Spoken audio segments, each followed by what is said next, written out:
Hello, everybody. Welcome to the Cyclone Fanatic post-game report presented by Carl Chevrolet. As always, if you're looking to buy a newer pre-owned vehicle, make sure to check out Carl Chevrolet and Ankeny, Carl Chevrolet of Stewart. Check out their inventory at carlchevrolet.com, carlchevroletstewart.com. They are a perfect place for your next vehicle. Maybe you're looking to find something for your loved ones for Christmas or something like that. You know, Carl Chevrolet would be the perfect place to do it, wouldn't it, Rob Gray? Of course. I always love getting a brand new car or truck for Christmas. Yeah, you got to get the bow on it, of course, on top. The big bow, indeed. Absolutely. We're reporting from Jack Trice Stadium, where Iowa State capped off a 45-0 win over Kansas State.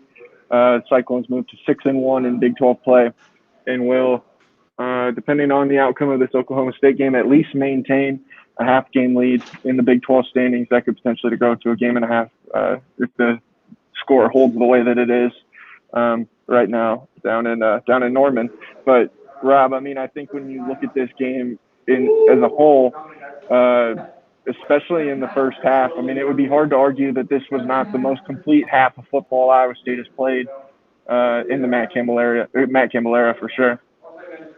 Yeah, I mean, especially given the competition, especially given it's Kansas State, who has been the bane of Cyclone fans' existence for so long, since the Bill Snyder era.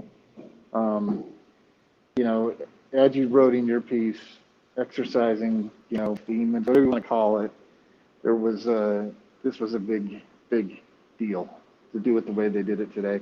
Obviously, Kansas State was overrun with COVID-19 issues, but they had a lot of their guys out there, and Iowa State just out-toughed them, and most dominant win for them in the series since 1943. So, given they've only won 5 of the last 25, and what was it, 2 of the last 12 or something like that? 2 of the last 13. Yeah, 2 of the last 3 now, 2 straight here.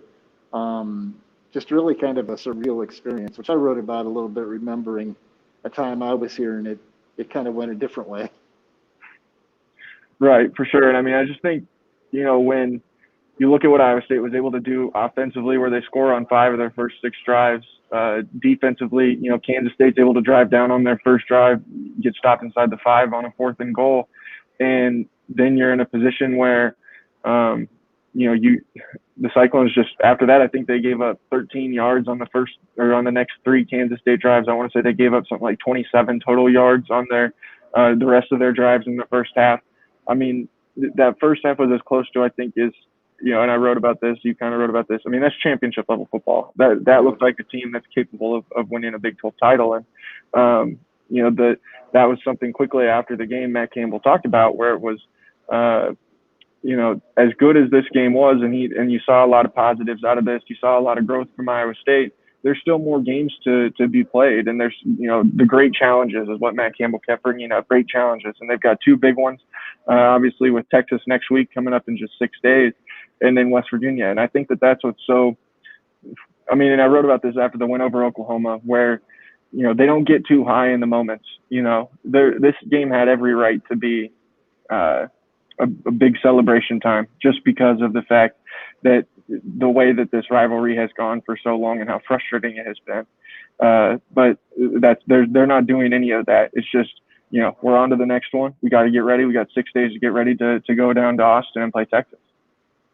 Well, yeah. And perfect, I guess, epitome of what you say about Campbell, never getting too high or too low. That guy practices what he preaches, and he does not waver from it. I mean, there are moments you see of elation with a smile, with guys on the sideline animated and all that. But, man, when you get to the end of the game, it's just, hey, he sounds like the same guy no matter what happened. I mean, just think about this. It wasn't that long ago that they were getting ground down to the bitter end with a touchdown to seal it by the Louisiana of the Sun Belt, a good team in the Sun Belt, not at the top at this point.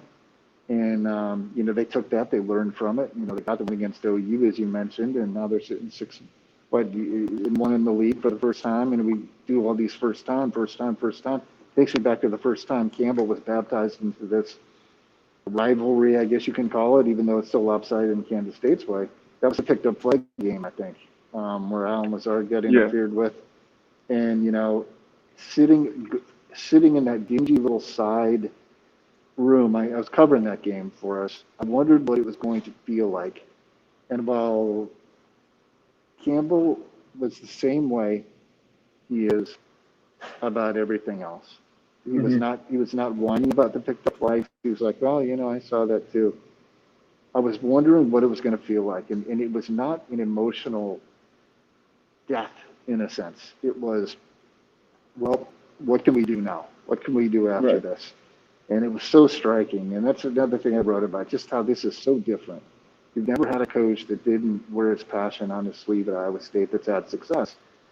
And it just feels different. And it's taken them to heights that they've never seen really before in terms of where they're at in the national stage and where they're at in their conference. And it's pretty exciting to see, even though the excitement isn't always demonstrated by the coach and his players. Man, I'm a little disappointed that you don't remember one of our seniors' road trips down to Manhattan. I was there with you, bro. Oh, that's right. We had a good time. I mean, we had a good time in the hotel room. Had a few libations. I think that was when you shotgunned the Busch Light with me in the hotel room the night before the game. It was a proud moment. It was a great bonding moment, my friend. Yeah, for sure. I think Brian, who commented on Facebook, he brought up an interesting point that Iowa State might have the best Big 12 offensive and defensive players right now. I mean, I think that it would be hard for anybody to say that Breece Hall is not the offensive player of the year in the Big 12. Mike Rose, again tonight, I think is stating his case for why he should be in that conversation as well. I mean, those two guys just continue to play at a really high level, and I think that you're seeing a lot of people doing that for Iowa State right now. Xavier Hutchinson is really starting to become the guy that was so highly touted coming out of Blinn College, and Brock Purdy seems to be playing his best football. And I think something in the last 6 quarters that Iowa State has played, I want to say that they're winning, what would it be, 75-10 or something like that against their opponents. I mean, this team just seems to be hitting their stride, which is almost the opposite of what it's been the last couple of years, where in November you really see them sputter to the finish line, and it's a complete opposite right now. This group, whether it's the quarterback, the running back, the receivers, the offensive line, and then at all 3 levels of the defense, I feel like they are playing as well as they have the entire year, and that's what has me really confident going into these last 2 games.